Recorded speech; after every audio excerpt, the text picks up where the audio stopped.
Brevet à la maison numéro 4, dictée, piste de lecture, piste de réflexion pour la relecture. La misère est la pire des ogresses. Ici, vous avez deux groupes nominaux, la misère, la pire des ogresses. Vous avez au milieu un verbe d'état, donc évidemment le deuxième est attribut du premier. Mais bon, les deux sont au féminin singulier au départ. Attention à la formule la pire, ici on a omis le nom, hein, d'accord. C'est l'ogresse, la pire des ogresses. Rien de particulier, si ce n'est le mot ogresse que je vous conseille d'aller chercher dans le dictionnaire pour pas vous tromper. Point. Non seulement une fois qu'elle vous a pris pour cible, etc. Alors non seulement, mais aussi, c'est issu d'une formule. Attention, je vais éternuer. C'est issu d'une formule latine. Et donc, on le garde en français. C'est pas difficile à voir la construction, non seulement composé de deux mots, deux adverbes, hein, l'adverbe non et l'adverbe seulement, construit à partir de l'adjectif seul, qui a été construit comme tous les adverbes de manière avec le féminin et avec MENT à la fin. Attention, je vais moucher. Donc vous saurez que j'ai fait ce brevet en hiver. Alors, une fois qu'elle vous a pris, une fois, je vois pas de particulier, qu'elle. Attention, faites pas de confusion avec l'adjectif relatif ou exclamatif ou indéfini. Hein. C'est une fois que elle, puisqu'après vous avez vous a pris. Donc qui a pris, vous voyez bien que ça peut être que le pronom personnel elle, et vous va être ici complément d'objet direct du verbe prendre. Mais attention à ce verbe prendre, il est ici conjugué au passé composé. A pris. Nous avons ici affaire à un présent de l'indicatif parce qu'en fait tout le texte va fonctionner sur le système de temps du présent de vérité générale. Alors pris, faites attention, pour savoir la finale de pris, il suffit de le mettre au féminin. Il y a sûrement une consonne muette. Pour cible, bon, pas de particularité. Est-ce que je mets le pluriel ou est-ce que je mets le singulier à cible? Quand je ne sais pas, je mets le singulier. C'est beaucoup plus simple. Virgule. Elle ne vous lâchera plus. Attention au verbe lâcher, il y a un signe particulier sur une de ces lettres. Ici, on est bien dans le système de temps du présent de vérité générale, puisqu'on est au futur de l'indicatif. Ça veut dire si une chose arrive au présent, eh ben, la réaction va être au futur. C'est le verbe lâcher, donc un verbe du premier groupe. À vous de bien retrouver la terminaison de lâchera. Plus, jusqu'à ce que. Alors là, c'est une longue conjonction, hein, c'est vraiment la conjonction formée de 1, 2, 3, 4 mots, jusqu'à ce que, donc jusqu'à, parce que c'est là l'auxiliaire avoir, bah, mettez l'imparfait, vous avez vérifié, ce, attention, si c'était SE, ça voudrait dire qu'après il y aura un verbe, alors qu'après il y a que, qui est une autre conjonction, donc visiblement c'est pas SE. Vous ayez abandonné. Alors, le que précédent a créé l'existence d'un subjonctif présent. Ce subjonctif présent, c'est pas un subjonctif présent, excusez-moi, c'est un subjonctif passé du verbe abandonner. Ayez abandonné. Le sujet, c'est vous. Abandonner est conjugué avec l'auxiliaire avoir, donc il ne peut s'accorder qu'avec le complément d'objet direct, que si ce complément d'objet direct est placé avant avoir. Donc, il faut que vous cherchiez à y abandonner quoi? Si c'est placé avant ayez, il y a un accord. Si c'est placé après, abandonner, participe passé, est invariable. Toute volonté. Alors, est-ce que je mets à toute ici l'adjectif indéfini toute et volonté? Alors, volonté, c'est un mot féminin en T. Et, je vous rappelle la règle, les mots féminins en T ne prennent d'eux que s'ils sont issus d'un participe passé, s'ils expriment une contenance ou si c'est la pâtée du chien. À vous de vérifier si ça marche, et sinon, bah, laissez T. Donc toute volonté, est-ce que je mets le singulier ou le pluriel? La règle, je vous répète, c'est la plus simple. Quand on ne sait pas, on met le singulier. Mais est-ce que c'est abandonner toute votre volonté ou toutes vos volontés? À vous de décider. Personnellement, honnêtement, je penserai au singulier. De vous révolter. Alors ici, il faut vous poser la question sur révolter. Est-ce que c'est l'infinitif, le participe passé? Est-ce que c'est autre chose? Je vous rappelle, remplacé par un mot, un verbe du troisième groupe, de sens à peu près équivalent. De vous surprendre, de vous surpris ou de vous surprenez. Donc à partir de là, une fois que vous avez pris la décision, ben vous mettez, si vous pensez que c'est surprendre, ça veut dire que c'est révolté ER. Si vous pensez que c'est surpris, ben vous mettez révolté E. Si vous pensez que c'est surprenez, vous mettez révolté AIS ou AIT ou AUNT. Mais aussi, elle n'hésitera pas. Alors vous voyez le non seulement, mais aussi. Donc obligatoirement, le sujet de non seulement, on l'a vu, c'était elle, c'est répété ici. Et là encore, on a encore le futur.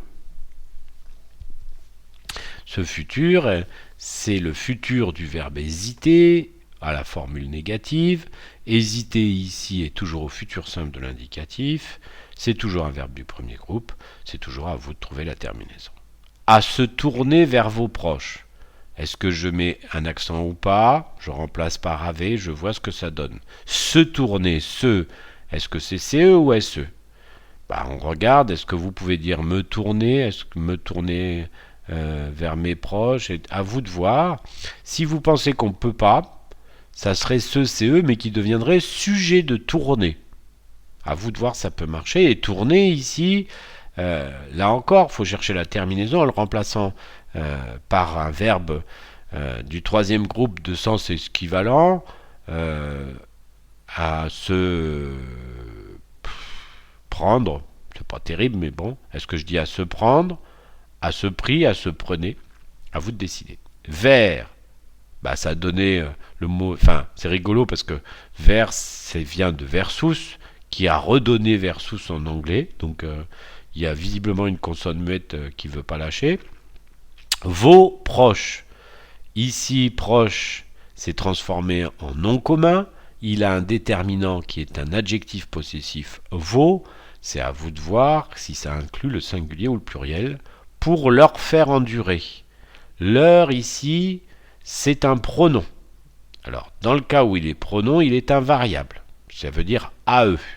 D'accord? Donc, c'est pour faire endurer à eux. Dans ce cas-là, c'est invariable. Faire endurer, endurer, là encore, il faut s'interroger de la terminaison. Remplacer par un verbe du troisième groupe pour leur faire prendre, pour leur faire pris, pour leur faire prenez. À vous de décider, je vous répète, si vous pensez que c'est prendre, c'est qu'endurer s'écrit ER. Si vous pensez que c'est pris, c'est qu'endurer s'écrit E. Si vous pensez que c'est prenez, c'est qu'endurer, c'est AS ou AIT ou AUNT. À eux aussi, attention, A ici, vérifiez bien si c'est avec accent sous-accent par avant, remplaçant par AV. Eux, eh bien, c'est un pronom, d'accord? Allez-vous voir l'orthographe, hein? Moi je peux pas en dire. Et puis aussi, c'est une conjonction, elle est toujours invariable, donc il n'y a pas à s'embêter. L'étendue de ses pouvoirs. Attention, c'est un étendu ou une étendue. Donc faites attention à la terminaison. Là, c'est vraiment un mot qui a l'orthographe de son genre. De ses pouvoirs. Alors, si je mets CCES, c'est les pouvoirs dont j'ai parlé. Si je mets CSES, c'est les pouvoirs de quelqu'un que je connais. De quoi on est le plus proche? Moi, je dirais les pouvoirs de quelqu'un qu'on connaît. Si c'est les pouvoirs de quelqu'un qu'on connaît, attention à pouvoir. Ici, pouvoir n'est pas utilisé comme verbe, puisqu'il a un déterminant, il est utilisé comme nom commun. Et donc, s'il est utilisé comme nom commun, vous voyez bien qu'il va subir les règles du nom commun, c'est-à-dire qu'il va devenir variable. Et il va prendre le nombre de son déterminant qui est C. Combien en voyons-nous? Bon, je vois pas vraiment là, à part en, et encore, si vous le confondez avec l'année, c'est un peu impressionnant. En voyons-nous, eh bien, c'est combien nous en voyons, hein, mais on a inversé le pronom personnel nous. Au bord des routes, au bord, attention à bord, ça a donné le verbe border, bordure, il y a sûrement une consonne qui est discrète, qui n'en entend pas. Des routes, groupe nominal avec un déterminant au pluriel. En haillons et misérable. Alors, haillons, ça c'est le mot, il faut le connaître. Voilà, en troisième, on doit connaître le mot haillon. On a été se frotter un peu à la misère. Et un haillon, c'est des vêtements abîmés, etc. Donc, allez voir. cherchez dans le dictionnaire le mot haillons, faites des hypothèses et vérifiez. Après, est-ce qu'il faut le singulier ou le pluriel? Logiquement, on met le pluriel s'il en faut plusieurs. Est-ce qu'il n'y a qu'un seul haillon ou plusieurs? Vous irez voir. Et misérable, attention, en haillon et misérable, c'est le combien. Est-ce que combien sous-entend un singulier ou un pluriel? Donc il faut décider. Logiquement, je pencherai à un pluriel. Donc à partir de là, en haillons et misérables, je me tournerai vers le pluriel. Mais c'est important de bien décider, hein, parce qu'après, c'est qui tende vers nous le visage. Or, qui ici est un pronom relatif qui remplace ce que signifie le combien envoyons-nous. Donc si vous avez décidé que le combien envoyons-nous était le singulier, ça veut dire que misérable doit être singulier, mais qui tend et non pas qui tende. Or ici, c'est qui tende. Donc qui tende me dit bien à quel nombre j'ai affaire au singulier ou au pluriel, et me donne très clairement les terminaisons de misérable et de tende, puisque c'est vous qui avez décidé si c'était pluriel. Et attention, le sujet de tende, hein, c'est qui? Vers nous, ça on en a parlé, leur visage émacié et jaune. Alors, émacié, là encore, c'est un adjectif qui vient d'un verbe, hein, mais qui est utilisé ici comme un adjectif qualificatif, et donc qui va s'accorder en genre et en nombre avec le nom commun qu'il complète. Là, ça va, on voit bien la fonction épithète, leur visage émacié. Donc, émacié va prendre le genre et le nombre de visage. Jaune aussi. Mais leur, c'est lui qui détermine si c'est le singulier ou le pluriel. Est-ce qu'on doit mettre le singulier ou est-ce qu'on doit mettre le pluriel? Logiquement, on doit mettre le nombre qui correspond au nombre de visages par personne. Donc à partir de là, vous décidez. Mais est-ce que le singulier et le pluriel, est-ce que le pluriel pourrait être refusé? Est-ce que le singulier pourrait être refusé? Je peux vous assurer que les grammairiens se prennent la tête sur le sujet. Donc vous, en troisième, vous serez assez exempté de cette décision. Excusez-moi. Où on lit. Alors, où, ici, il y a deux possibilités. Soit c'est ou de ou bien, qui ne prend pas d'accent. Ou alors, ça signifie un lieu possible, un endroit possible, un point de l'espace possible, ou un point du temps.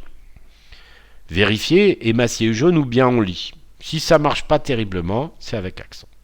On lit. Attention à on, ici. Si vous pensez que on, c'est ONT, ça voudrait dire que le lit, ici, devrait être lu.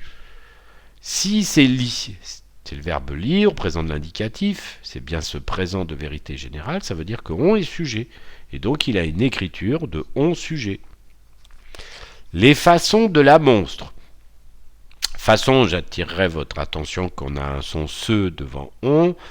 Il y a deux possibilités, est-ce que c'est deux S ou c'est cédille, hein, d'accord? Or, façon, ça vient de face. Bien. De la monstre. Appréciez le néologisme. On a pris le mot monstre, mais comme c'est la pauvreté, qu'on a dit que c'était une ogresse, on en fait une monstre. On aurait pu faire une monstresse, mais bon, on a préféré de la monstre, qui leur a ôté. Alors là, à nouveau, on a notre leur, sur lequel il va falloir décider, maintenant je vous dis rien, est-ce que c'est un déterminant possessif, est-ce qu'il détermine un nom, ou est-ce que ça signifie à eux? Si ça signifie à eux, leur est invariable. À ôter, alors c'est le verbe ôter, un verbe, là encore, qu'il faut connaître en troisième, si vous ne le connaissez pas, cherchez-le dans le dictionnaire, ôter, faites des hypothèses, et puis allez vérifier l'orthographe. Attention, à ôter, vous voyez bien ici qu'on a une forme composée, donc c'est assez facile de savoir si on met ER ou accent aigu. Toute leur force et leur amour-propre. Tout à nouveau me pose le problème. Est-ce que mon leur force ici, alors leur ici, est-ce qu'il est déterminant au pronom? À vous de voir, est-ce qu'il détermine un nom? Moi j'ai l'impression, hein, ou pas. Et donc ce nom force, est-ce que c'est un ou plusieurs? Est-ce que je peux compter une seule force ou plusieurs forces? Suivant ce que je vais décider, toutes leur et force vont prendre la même terminaison. Et leur amour-propre, combien on a d'amour-propre? Question à se poser. Personnellement, j'en ai qu'un.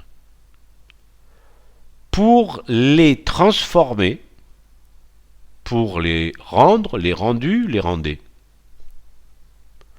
En main tendue. Est-ce qu'il tend d'une main ou deux mains? Si je pense qu'il tend une main, chacun d'entre eux, je vais mettre le singulier.